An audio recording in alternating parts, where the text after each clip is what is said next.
Au commencement, Dieu créa les cieux et la terre. Dieu a offert au monde une création merveilleuse. Des montagnes magnifiques, des océans bleus, des jungles vastes et des paysages à couper le souffle. Mais il existe un lieu futur, une demeure éternelle, surpassant tout ce que nous pourrions jamais contempler. Lorsque le moment viendra, nous nous transformerons en poussière et laisserons notre corps physique sur terre pour retourner à Dieu, tout comme il a créé Adam à partir de la poussière pour retourner à la poussière et expérimenter la paix éternelle. Mais vous êtes-vous déjà demandé à quoi ressemble le paradis? Si vous êtes curieux, alors restez à l'écoute, car dans la vidéo d'aujourd'hui, nous explorerons le paradis et à quoi il ressemble selon la Bible. Le paradis a des demeures où nous habiterons avec Jésus. Dans la maison de mon Père, il y a beaucoup de demeures. Si cela n'était pas le cas, je vous l'aurais dit. Je vais préparer une place pour vous, et si je vais préparer une place pour vous, je reviendrai et vous prendrai auprès de moi, afin que là où je suis, vous y soyez aussi. Jean chapitre 14, versets 2 à 3. Imaginez une demeure avec des chambres qui ne se remplissent jamais, où tout le monde est confortablement installé. C'est ce que Jésus a dit à ses disciples avant sa mort. Jésus rassure ses disciples avec une promesse de communion éternelle et d'appartenance. Il parle de la maison de son Père ayant de nombreuses chambres, indiquant un lieu avec suffisamment d'espace pour tous les croyants. Jésus a promis d'aller préparer une place pour nous, soulignant son amour pour nous, garantissant notre destinée éternelle. Mais ce qui est encore plus beau, c'est que Jésus nous assure qu'il a une place pour chacun de nous au paradis et que nous serons avec lui pour toujours. Ce verset pourrait aussi signifier des royaumes de dimension, car le mot « demeure » en grec signifie lieu ou chambre, ce qui signifie que Dieu a de nombreux royaumes d'existence pour nous habiter. Au paradis, il y a des royaumes dans des royaumes. Dieu peut vous donner vos propres dimensions où vous êtes libre de les créer comme vous le souhaitez. Éphésiens chapitre 2, verset 6, dit « Dieu nous a ressuscités ensemble et nous a fait asseoir ensemble dans les lieux célestes en Christ Jésus. » Notez qu'il est mentionné qu'il y a des lieux célestes, pas juste un lieu céleste. Apocalypse chapitre 21, versets 1 à 4 dit « Je vis un nouveau ciel et une nouvelle terre, car le premier ciel et la première terre avaient disparu, et il n'y avait plus de mer. Je vis la ville sainte, la nouvelle Jérusalem, qui descendait du ciel, de chez Dieu, préparée comme une épouse ornée pour son époux. Et j'entendis une grande voix venant du trône disant « Voici, le tabernacle de Dieu est avec les hommes, et il habitera avec eux. Ils seront son peuple, et Dieu lui-même sera avec eux, et sera leur Dieu. Il essuiera toute larme de leurs yeux. Il n'y aura plus de mort, ni de deuil, ni de cri, ni de douleur, car les premières choses sont passées. » Ce verset décrit le nouveau ciel et la nouvelle terre, où Dieu habitera avec son peuple, et où il n'y aura plus de mort ni de douleur. Il offre aussi une vision puissante d'espoir et de renouveau. Il commence par la promesse d'un nouveau ciel et d'une nouvelle terre, signifiant une transformation complète où l'ancien monde brisé est passé. L'absence de la mer symbolise la fin du chaos et de la séparation. La nouvelle Jérusalem, décrite comme une épouse magnifiquement ornée, représente une communauté pure et sainte, prête à habiter avec Dieu. Cette imagerie décrit la relation intime et aimante entre Dieu et son peuple. La proclamation que le lieu de résidence de Dieu est maintenant parmi son peuple nous assure de sa présence perpétuelle, fournissant réconfort, guidance et fin à toute souffrance. La promesse que Dieu essuiera toute larme, éliminant la mort, le deuil, les pleurs et la douleur, est profondément réconfortante. Elle nous invite à faire confiance au plan ultime de Dieu pour la restauration et la paix éternelle, nous encourageant à rester fidèles et pleins d'espoir face aux défis de la vie. 1 Thessaloniciens chapitre 4, versets 16 à 17, dit « Car le Seigneur lui-même descendra du ciel avec un cri de commandement, avec la voix de l'archange et avec la trompette de Dieu, et les morts en Christ ressusciteront premièrement.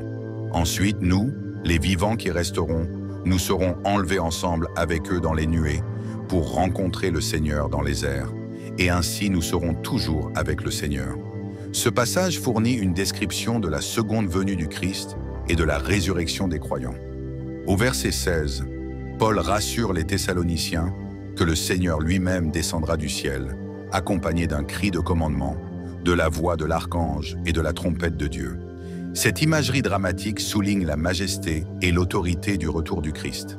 La résurrection des morts en Christ en premier souligne que ceux qui sont morts dans la foi seront ramenés à la vie. Au verset 17, Paul décrit comment ceux qui sont vivants lors du retour du Christ rejoindront les croyants ressuscités, étant enlevés ensemble avec eux dans les nuées pour rencontrer le Seigneur. La promesse que nous serons avec le Seigneur pour toujours offre un profond réconfort, garantissant une communion éternelle avec le Christ. Philippiens chapitre 3, versets 20 à 21, dit « Mais notre citoyenneté est dans les cieux, et nous attendons avec impatience un sauveur de là, le Seigneur Jésus-Christ, qui par la puissance qui lui permet de soumettre toutes choses à sa volonté, transformera nos corps humbles pour qu'ils soient semblables à son corps glorieux. » Au verset 20, Paul nous rappelle que notre véritable citoyenneté est dans les cieux. Pensez-y ainsi. Nous sommes résidents d'un royaume éternel, supérieur plutôt que principalement lié aux nations ou identités terrestres. Cette citoyenneté céleste signifie que nous adoptons des valeurs et un mode de vie qui reflètent les principes du royaume de Dieu. Le verset continue avec l'anticipation du retour de Jésus-Christ. Cette attente impatiente est remplie d'espoir et de désir pour l'accomplissement des promesses de Dieu. C'est comme attendre une réunion tant attendue, nous gardant concentrés sur notre but ultime et nous encourageant à rester forts dans notre foi. Par sa puissance divine, Jésus transformera nos corps humbles pour les rendre semblables à son corps glorieux. Imaginez passer de nos corps imparfaits actuels à des corps immortels et glorifiés, complètement renouvelés et parfaits. Philippiens chapitre 3 nous encourage à vivre avec un sentiment d'identité et de but céleste. Il nous rappelle que notre maison ultime est avec Dieu et que nos vies doivent refléter cette vérité. La promesse de transformation et du retour du Christ nous offre de l'espoir et nous motive à vivre d'une manière qui honore notre citoyenneté céleste. Ce passage nous appelle à rester fermes dans notre foi, attendant avec impatience le jour où nous serons entièrement transformés et unis avec le Christ dans la gloire. Apocalypse chapitre 21, versets 10 à 21, dit « Et il me transporta en esprit sur une grande et haute montagne, et me montra la ville sainte, Jérusalem qui descendait du ciel, de chez Dieu. Elle brillait de la gloire de Dieu, et son éclat était comme celui d'une pierre précieuse, comme du jaspe, clair comme du cristal. Elle avait une grande muraille haute, avec 12 portes, et avec 12 anges aux portes. Sur les portes étaient écrits les noms des 12 tribus d'Israël. Il y avait 3 portes à l'est, 3 au nord, 3 au sud et 3 à l'ouest. La muraille de la ville avait 12 fondations, et sur elle étaient les noms des 12 apôtres de l'agneau. L'ange qui parlait avec moi avait un roseau d'or pour mesurer la ville, ses portes et ses murailles. La ville était disposée en carrés, aussi longue que large. Il mesura la ville avec le roseau et trouva qu'elle avait une longueur de 12 000 stades et était aussi large et haute que longue. L'ange mesura la muraille avec une mesure humaine, et elle avait 144 coudées d'épaisseur. La muraille était en jaspe et la ville en or pur, comme du verre transparent. Les fondations des murailles de la ville étaient décorées de toutes sortes de pierres précieuses. La première fondation était en jaspe, la deuxième en saphir, la troisième en agate, la quatrième en émeraude, la cinquième en onyx, la sixième en rubis, la septième en chrysolite, la huitième en béryl, la neuvième en topaze, la dixième en turquoise, la onzième en jacinthe et la 12e en améthyste. Les 12 portes étaient 12 perles, chaque porte était faite d'une seule perle. La grande rue de la ville était en or, pure comme du verre transparent. La Jérusalem terrestre actuelle est pleine de chaos, de douleur et de chagrin. Dans ce passage, Jean décrit le paradis comme la nouvelle Jérusalem, où elle est indestructible, sans chagrin, sans douleur et pleine de lumière. Au paradis, la lumière de la grande ville de Jérusalem sera comme une pierre glorieuse, brillamment pure comme du cristal. Son éclat surpassera toute gemme précieuse sur terre, et sa valeur sera inestimable. Couvert de la gloire de Dieu, la Sainte Jérusalem descendra avec éclat. Jean décrit la nouvelle Jérusalem comme un lieu éblouissant. Des murs décorés de pierres précieuses, des routes en or, et toutes les choses magnifiques que vous pouvez imaginer. La nouvelle Jérusalem n'est pas une ville terne et ennuyeuse car elle rayonne de la gloire de Dieu. Elle est lumineuse et belle, comme une pierre précieuse rare qui brille brillamment. Et la gloire de Dieu rayonne et remplit la Nouvelle Jérusalem avec la lumière éblouissante qui émane de son être. C'est un lieu parfait pour tous les croyants. Ce passage offre une vision d'une maison éternelle parfaite où la présence de Dieu remplit chaque aspect, promettant un avenir de beauté, de paix et de plénitude. Il a également été mentionné dans Apocalypse, chapitre 22, versets 1 à 2, qu'il y a une sustenance éternelle et une guérison dans la Nouvelle Jérusalem. Il est dit « Puis l'ange me montra le fleuve de l'eau de la vie, clair comme du cristal, qui coulait du trône de Dieu et de l'agneau, au milieu de la grande rue de la ville. Sur chaque côté de la rivière se tenait l'arbre de vie, portant 12 récoltes de fruits, produisant ses fruits chaque mois. Et les feuilles de l'arbre sont pour la guérison des nations. » Dans ce passage, nous obtenons un aperçu du paradis ultime, un endroit où tout est renouvelé et parfait. Imaginez une rivière cristalline coulant directement du trône de Dieu, symbolisant la vie éternelle et la pureté. Ce n'est pas n'importe quelle rivière, c'est une source de nourriture divine, mettant en lumière à quel point nous sommes profondément connectés à la présence de Dieu. De chaque côté de la rivière se dresse l'arbre de vie, ce qui est plutôt incroyable. Il porte 12 sortes de fruits et ses feuilles guérissent les nations. Le fruit de l'arbre, qui bordera le centre de la rue dorée du ciel, sera continuellement disponible en abondance. Il n'y aura plus de recherche pour les remèdes des maladies connues des hommes. Chaque mal sera guéri par les feuilles de l'arbre et les nations seront guéries une fois pour toutes. Ce message fait vraiment ressortir l'idée de plénitude et de complétude dans la promesse de Dieu. C'est une belle image de comment tout ce qui est brisé est rendu entier et tous nos besoins sont satisfaits dans ce paradis éternel parfait. L'Apocalypse chapitre 4, versets 1 à 11 dit « Après cela, je regardai, et voici, une porte était ouverte dans le ciel. Et la première voix que j'entendis était, comme une trompette parlant avec moi qui disait « Monte ici, et je te montrerai les choses qui doivent arriver après cela. » Et aussitôt je fus en esprit, et voici, un trône était établi dans le ciel, et quelqu'un était assis sur le trône. Et celui qui était assis avait l'apparence d'une pierre de jaspe et de sardine, et il y avait un arc-en-ciel autour du trône, semblable à une émeraude. Et autour du trône étaient 24 sièges, et sur les sièges je vis 24 anciens assis, vêtus de vêtements blancs, et ils avaient sur leur tête des couronnes d'or. Et du trône procédaient des éclairs, des tonnerres et des voix. Et il y avait 7 lampes de feu brûlant devant le trône, qui sont les 7 esprits de Dieu. Et devant le trône, il y avait une mer de verre semblable à du cristal. Et au milieu du trône et autour du trône étaient 4 animaux pleins d'yeux, devant et derrière. Et le premier animal était semblable à un lion. Et le deuxième animal était semblable à un veau. Et le troisième animal avait un visage comme celui d'un homme. Et le quatrième animal était semblable à un aigle volant. Et les 4 animaux avaient chacun 6 ailes autour d'eux, et ils étaient pleins d'yeux à l'intérieur.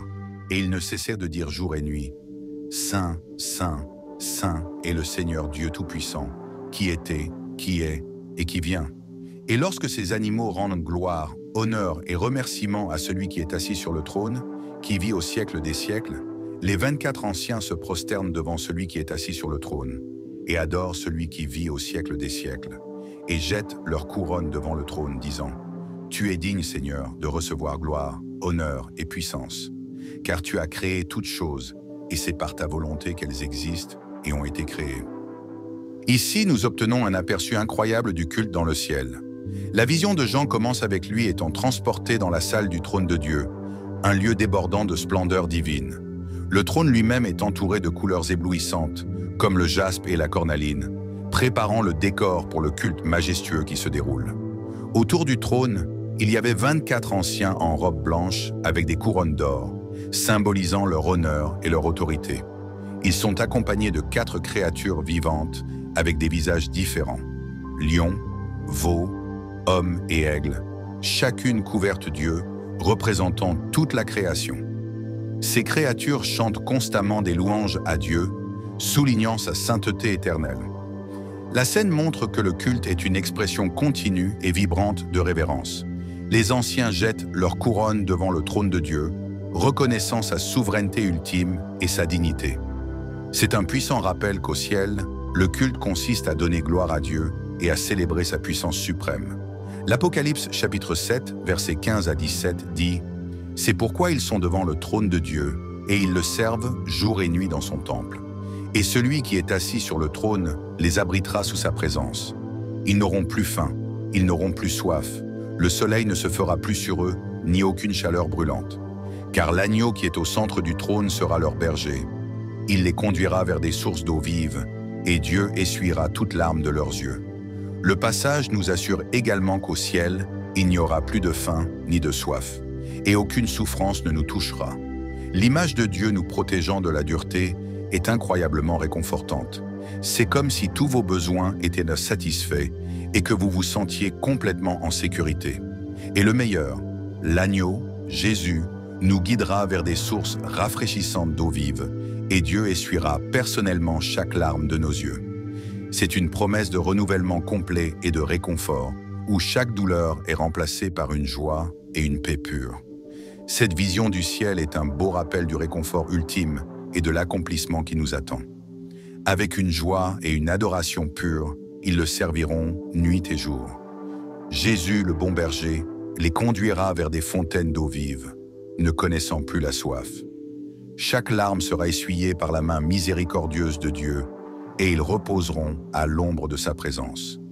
2 Corinthiens chapitre 5, verset 10 dit « Car nous devons tous comparaître devant le tribunal de Christ, afin que chacun reçoive selon ce qu'il aura fait, étant dans le corps, soit bien, soit mal. » Dans ce verset, Paul souligne que tout le monde se tiendra devant le tribunal de Christ. Ce n'est pas simplement une évaluation formelle. C'est un moment personnel où chacun de nous reçoit ce qui lui est dû en fonction de ses actions, bonnes ou mauvaises.